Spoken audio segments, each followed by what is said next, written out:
আসসালামু আলাইকুম।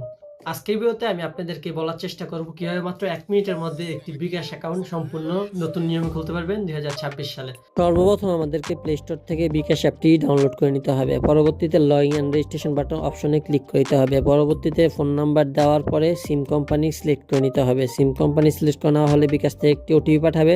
ভেরিফিকেশন কোডটা আমাদের এখানে দিয়ে দিতে হবে এবং জাতীয় পরিচয়পত্র এটি সিলেক্ট করতে হবে। দেন আমি সম্মতি আছে এটা সিলেক্ট করে দেওয়ার পরবর্তীতে আমাদের এখানে ধাপে ধাপে এনআইডি কার্ডের ছবি তুলে দিতে হবে। এনআইডি কার্ডের ২ পৃষ্ঠের ছবি তুলে দেওয়ার পরে আমাদের সকল তথ্য আসা পড়বে এখানে। এখন আমরা ডক্টর গ্রুপটাকে দিয়ে দিব। এখানে আমাদেরকে আরও কিছু তথ্য জানতে চাইবে, যেমন নারী পুরুষ, আয়ের উৎস, মাসিক আয়, পেশা, এগুলো আমরা সব দিয়ে দিব। পরবর্তীতে আমাদের মুখমণ্ডলের একটি ছবি তুলে দিতে হবে, আমরা সেটাও তুলে দিব। পরবর্তীতে আমাদেরকে পিন সেট আপ করতে বলবে, দেন আমরা আবার পিনটা সেট আপ করে দিব এখান থেকে পছন্দ মতো। তো আমি আমার পিনটা সেট আপ করে দিলাম। পরবর্তীতে আমাদেরকে নাম দিতে হবে, নামের অংশ এখানে আমরা দিয়ে দিব। পরবর্তীতে আমাদের বিকাশ অ্যাকাউন্টে ছবি অ্যাড করতে বলবে, অ্যাড করলেই কিন্তু আমাদের অ্যাকাউন্টটি আসলে খোলা হয়ে যাবে।